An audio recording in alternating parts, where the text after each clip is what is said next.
diferença entre via rural é diferente de área rural. Quer dizer, não, o que tem a ver isso? Tem a ver o seguinte, só uma consequência. Lembra da lei de proibição de bebida ser vendida nas margens das rodovias? O Big, forte atacadista, ninguém podia vender bebida, então. É proibido? Não é proibido vender na beira de rodovia? É. Quando estourou o problema, o que eles fizeram? Fizeram uma pequena alteração. Eles fizeram assim, ó, é proibido vender bebida às beiras das rodovias, desde que seja em área urbana. Ou melhor, é proibido vender desde que seja rodovia, via rural, em área rural. Ou seja, todos os estabelecimentos enviam em rodovia, mas se for área urbana, pode vender bebida. Quem define se a área é urbana ou rural é o município. Para o município é muito mais interessante eu colocar tudo como área urbana, porque aí ele pode cobrar o IPTU. E ainda pode vender bebida, aumenta o lucro do município. Entenderam? Ou seja, quem que não pode vender bebida hoje, só não pode vender bebida na beira de rodovia em área rural. Ou seja, aquele cara que tem aquele barraquinho lá e tal, lá no meio do... Esse não pode. O mercado, o posto bacana dentro da cidade, onde todo mundo vai para beber de noite, esse continua podendo. Está valendo. Mas a maioria é área rural. A área urbana. Aí pode. Esse normalmente não vendem. Normalmente não. Mas olha a tua vontade agora de fiscalizar sabendo essa sacanagem. Entendeu? Então, pô, liberaram, né? Liberaram. Ali não pode. Todos aqueles ali. Aquele ali não pode. Todos esses aqui podem, porque a área rural é até aqui, começa daqui para lá. Aí você ferra aquele, esses aqui estão dentro. Tá?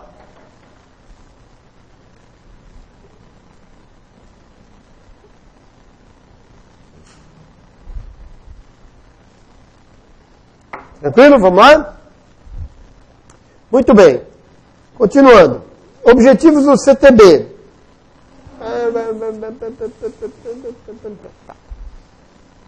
Objetivos do CTB.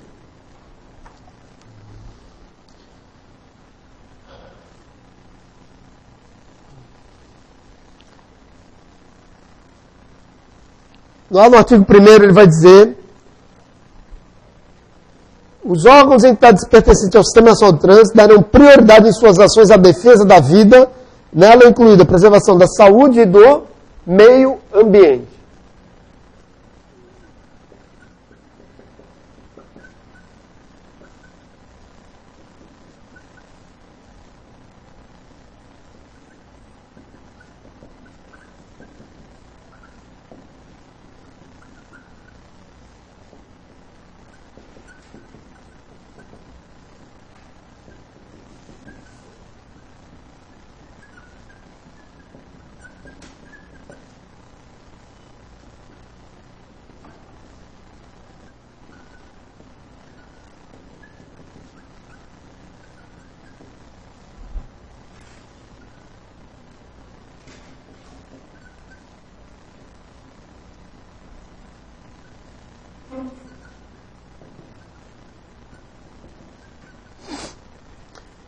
Então, lá no início eu falei para vocês que o código ele foi criado, a ideia básica dele foi reduzir o número de acidentes e mortes no trânsito. Então ele veio com um apelo muito forte a essa questão da segurança, saúde, proteção, segurança.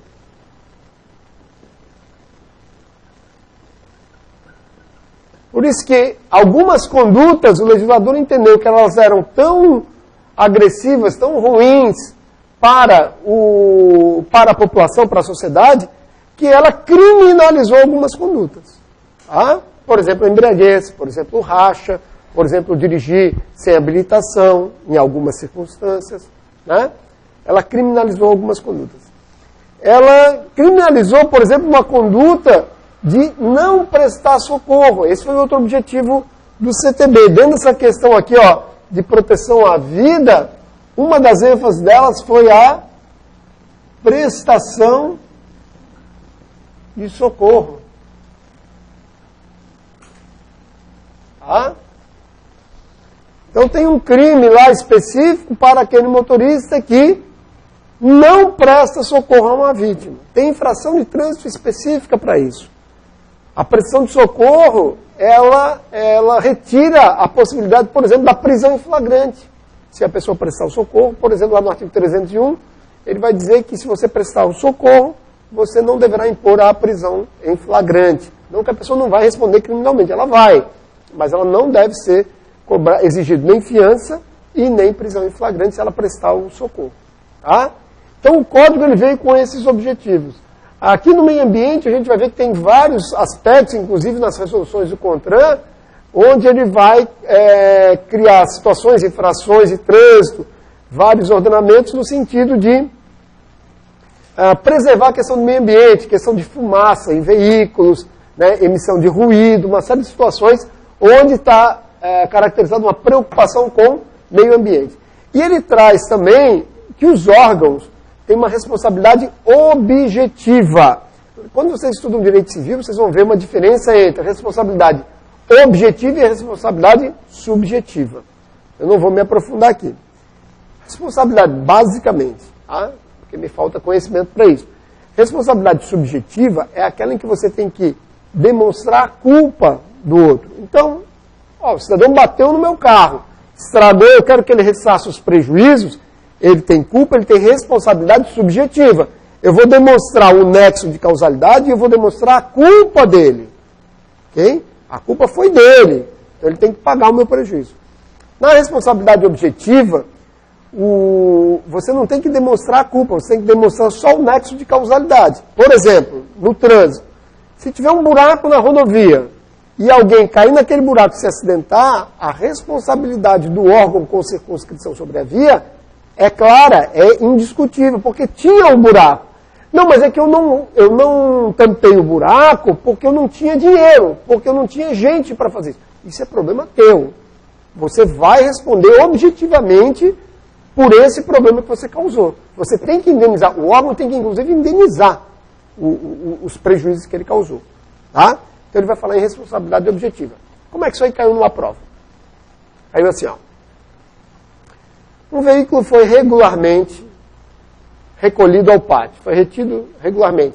Se ele está dizendo que foi regularmente, não vamos discutir por que foi. Ele já está dizendo, a questão está dizendo. Estava lá retido. Deu uma chuva de granizo. E quebrou para-brisa, riscou o carro, arrebentou lá o carro.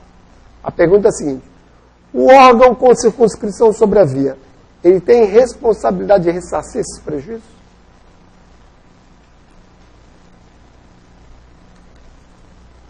Sim ou não?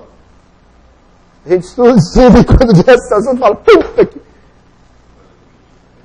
Hã? Não? Por quê? O meu carro está lá por quê? Porque ele foi recolhido. A partir do momento que você recolhe esse veículo, a responsabilidade passa a ser tua. Essa é a regra. Isso não se discute. Por isso que eu vou botar lá, como a minha equipe, uma vez a gente teve que pagar um som do carro. Porque a gente não falou que não tinha som. Lá perguntava, tem som e tal, a gente passou batido. Quando o cara veio, ele falou, ai, cadê o som? O som não tinha, né? Não, vocês não marcaram aqui o que não tinha, e tinha que ter marcado. A gente teve que pagar o som. Eu marco lá, tem equipamento obrigatório, tem todos os equipamentos obrigatórios? Se eu botar sim, na hora que ele for buscar, ele disse, cadê meu step? Dançou, vai ter que pagar. E aí? E nesse caso? Se o meu carro não tivesse sido recolhido, eu teria guardado ele na minha garagem, ou ele não estaria ali no local e não teria sofrido a chuva de granizo e ele não teria sido danificado.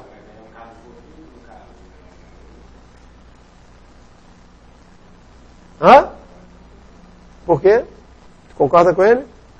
É. Por isso. Por isso, André.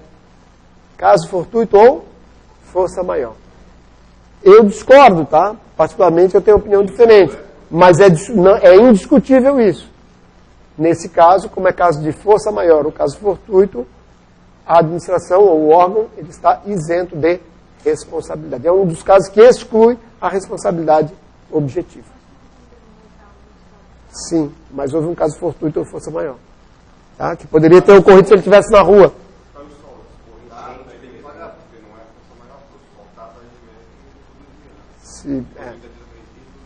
Não sei. Não sei. Mas poderia dizer que é um desgaste natural, né? Não sei. E se tu ficar com o carro 4 meses lá parado e quando tu vai ligar não tem bateria, né? Entendeu? São questões duvidosas. Tá? Fechou? Mas a responsabilidade aqui é objetiva.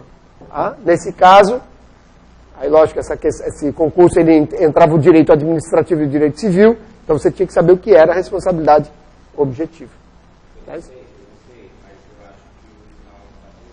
Não sei. Que horas são? Às 20. Vamos fazer intervalo? Pode ser? Então fazemos o intervalo agora, então. Fazer o intervalo. Tá? Deixa eu avisar o meu amigo lá. Não.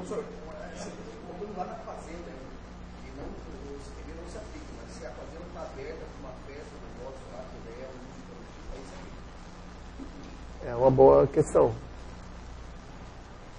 Tem locais que eles fazem isso. Lá para fazer um evento, se eu parar muito para o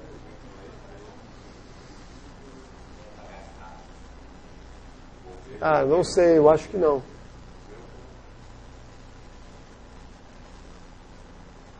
Eu acho que não. Eu acho, tá? Não tenho certeza.